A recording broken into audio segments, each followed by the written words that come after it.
High school chemistry के बच्चे ध्यान दें।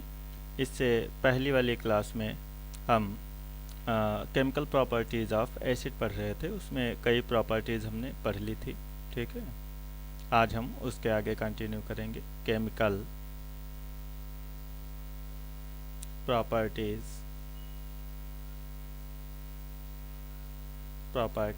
Of acid. ठीक है, केमिकल प्रॉपर्टीज़ ऑफ एसिड पढ़ रहे थे, इसमें कई चीज़ें हम पढ़ चुके थे। इसमें हमने आपको बता दिया था न्यूट्रलाइजेशन रिएक्शन, उदासीनीकरण अभिक्रिया, उदासीनीकरण अभिक्रिया, न्यूट्रलाइजेशन रिएक्शन।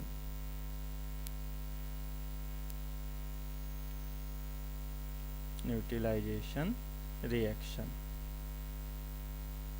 ओके, इसमें हमने बताया था कि जब कोई एसिड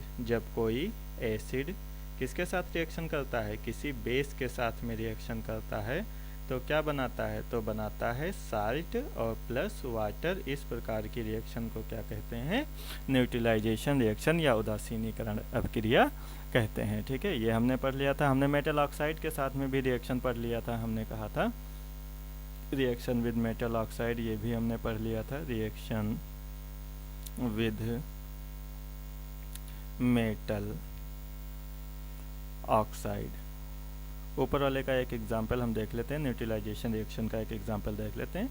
एसिड मान लीजिए कि आपने एसिड ले लिया HCl, और बेस आपने ले लिया NaOH। ठीक है, सोडियम हाइड्रोक्साइड, ये बेस हो गया। इन दोनों की रिएक्शन कराएंगे तो आपका क्या बन जाएगा, तो साल्ट बन जाएगा NaCl और प्लस वाटर H2O। ठीक है, ये अच्छा। रिएक्शन विद मेटल ऑक्साइड, तो हमने आपको बताया था कि ये जो मेटल ऑक्साइड होते हैं, ये मेटल ऑक्साइड कैसे होते हैं, बेसिक होते हैं, बेसिक इन नेचर।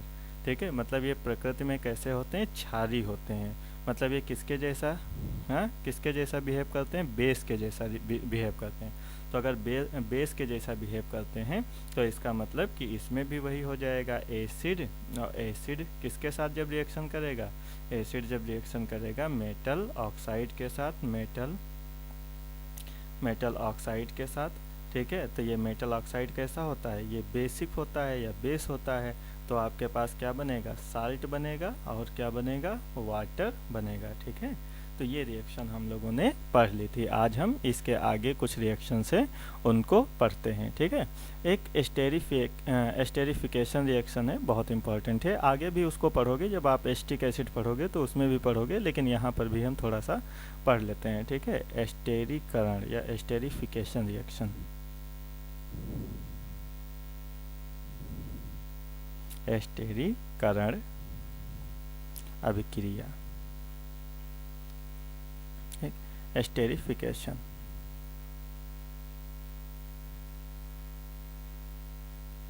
एस्टेरिफिकेशन, ठीक। तो देखो क्या होता है एस्टेरिफिकेशन।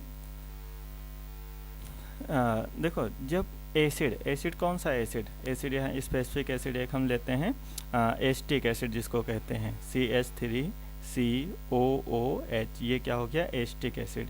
ये जब रिएक्शन करता है, ये रिएक्शन करता है एल्कोहल के साथ। किसके साथ रिएक्शन करता है, एल्कोहल के साथ। मतलब एथिल एल्कोहल ले लो, C2H5OH। तो जब इसके साथ ये रिएक्शन करता है तो देखो क्या बना देता है, तो ये आपका बना देता है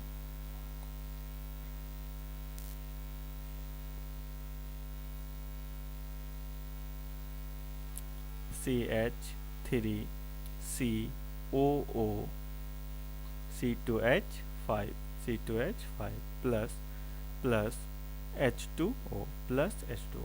इस रिएक्शन को एस्टेरिफिकेशन रिएक्शन कहते हैं। ये आपका एस्टर होता है, ये क्या होता है, एस्टर होता है।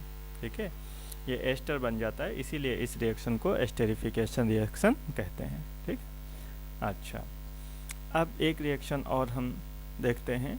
ठीक, एक रिएक्शन और देखते हैं एसिड की, कि जब ये एसिड वाटर के साथ में रिएक्शन करता है, reaction with water, reaction with water molecule, ठीक है, वाटर के साथ में रिएक्शन करता है तो क्या होता है। तो हमने आपको बताया था जैसे कोई भी एसिड होता है, जैसे मान लीजिए HCl है, और अगर ये HCl है और इसको हम क्या करेंगे, वाटर, अगर हम इसको वाटर में डाल देंगे तो आप जानते हो कि ये H+ अलग हो जाएगा और Cl- अलग हो जाएगा। ऐसे ही अगर आपका ये जो इससे पहले CH3COOH, मान लो ये वीक एसिड है, इसको हमने ले लिया, इसको अगर हम वाटर में डाल दिए, ठीक है, तो इसमें भी क्या हो जाएगा, CH3COO- ये अलग हो जाएगा और H+ अलग हो जाएगा। ठीक है, इतना तो आप लोग जानते ही हैं। अच्छा, अब देखो इसके आगे की कहानी हम आपको बताते हैं कि होता क्या है एक्चुअली। देखो, जब कोई भी एसिड वाटर के साथ रिएक्शन करता है या वाटर में डिसॉल्व कर दिया जाता है, ठीक है, तो हाइड्रोनियम आयन बनता है।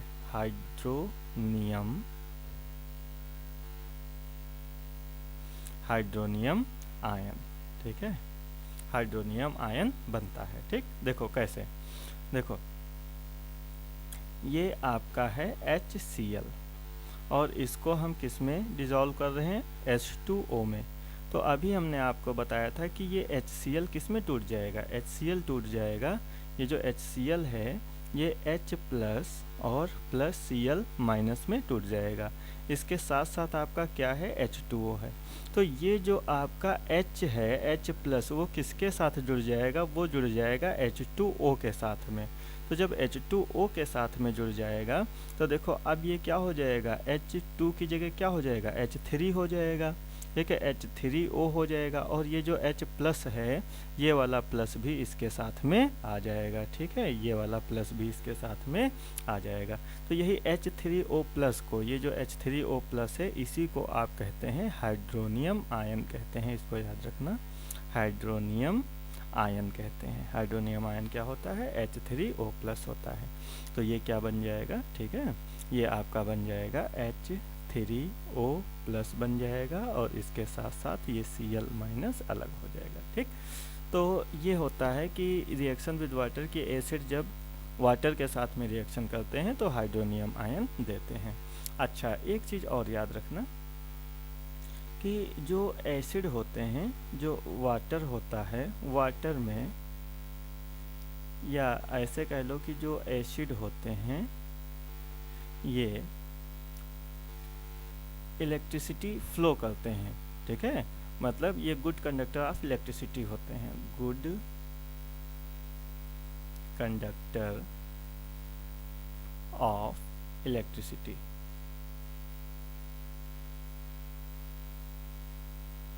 Good conductor of electricity.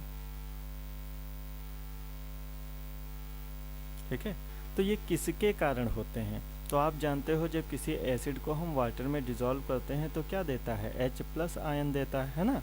तो इन्हीं आयन्स के कारण, चाहे आप H+ आयन कह लो, चाहे H3O+ आयन कह लो, मतलब ये जो आयन होते हैं इन्हीं आयन्स के कारण, due to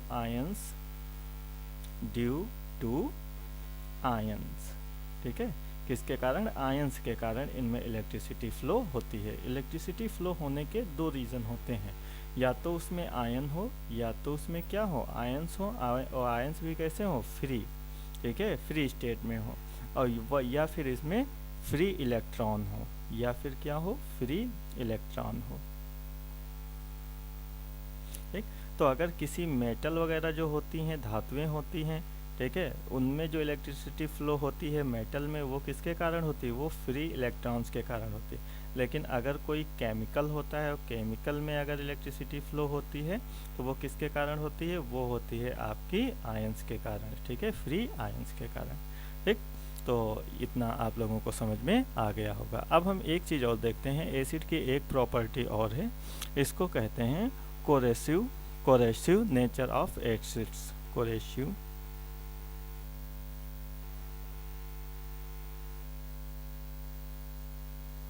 coercive nature of acids. ठीक है, हिंदी में कहते हैं अम्लों की संक्षारक प्रकृति। अम्लों की संक्षारक प्रकृति, अम्लों की संक्षारक प्रकृति। ये क्या होता है?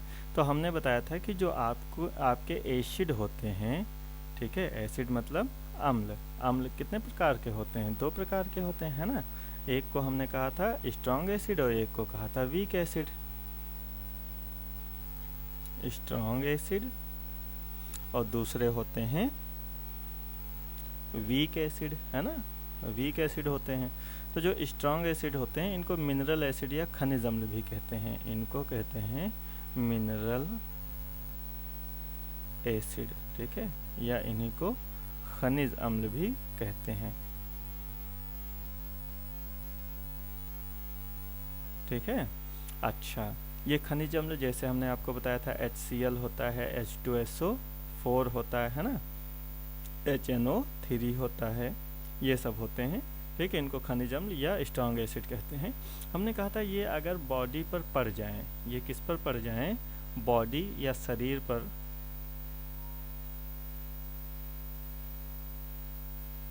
बॉडी पर पड़ने या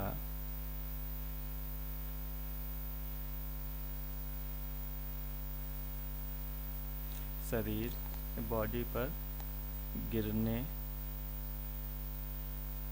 से ये उस स्थान को या पार्ट को, है ना, जिस हिस्से पर ये गिरते हैं, शरीर के जिस हिस्से पर ये गिरते हैं उसको क्या कर देते हैं? जला देते हैं, ठीक है, जला देते हैं, जला देते हैं, या फफोले पड़ जाते हैं, या फफोले पड़ जाते हैं, ठीक है। इसी प्रॉपर्टीज को या इसी गुण को इसकी संक्षारक प्रकृति कहते हैं। क्या कहते हैं? संक्षारक प्रकृति कहते हैं। इसी गुण को कहते हैं अम्ल की संक्षारक प्रकृति। मतलब ये जब त्वचा पर पड़ते हैं तो जिस स्थान पे पड़ते हैं, त्वचा के जिस हिस्से पर ये पड़ते हैं उस हिस्से को जला देते हैं या उस पर फफोले डाल देते हैं, ठीक है। तो इसी गुण को कहा जाता है संक्षारक प्रकृति या कोरेसिव नेचर ऑफ एसिड, ठीक है। तो उम्मीद है आपको इतना समझ में आ गया होगा, ठीक है। अच्छा, एक चीज़ और यहाँ पे याद रखना थोड़ा सा कि ये जो स्ट्रॉन्ग एसिड होते हैं जब ये वाटर में डिज़ोल्व किए जाते हैं वाटर में, तो ये कम्प्लीटली आयनाइज्ड हो जाते हैं, कम्प्लीटली आयनाइज्ड हो जाते हैं, पूर्णतया आयनाइज्ड हो जाते हैं, ठीक है, पूर्णतया आयनित हो जाते हैं, ठीक है। लेकिन ये जो वीक एसिड होते हैं ये जल में घोलने पर या वाटर में डिज़ोल्व करने पर पूर्णतया आयनित नहीं होते हैं, पूर्णतया आयनित नहीं होते हैं, ठीक है। ये पूर्णतया आयनित नहीं होते हैं, ठीक।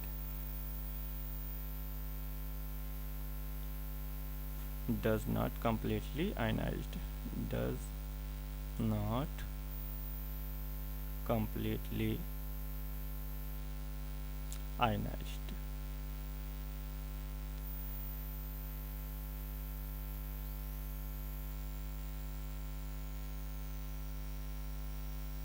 कम्प्लीटली आयनाइज्ड, ठीक है। ये याद रखना पॉइंट, ठीक है। तो इस प्रकार से केमिकल प्रॉपर्टीज़ ऑफ एसिड्स ये आपका ख़त्म हुआ, ठीक है। आगे हम चर्चा करेंगे नेक्स्ट क्लास में।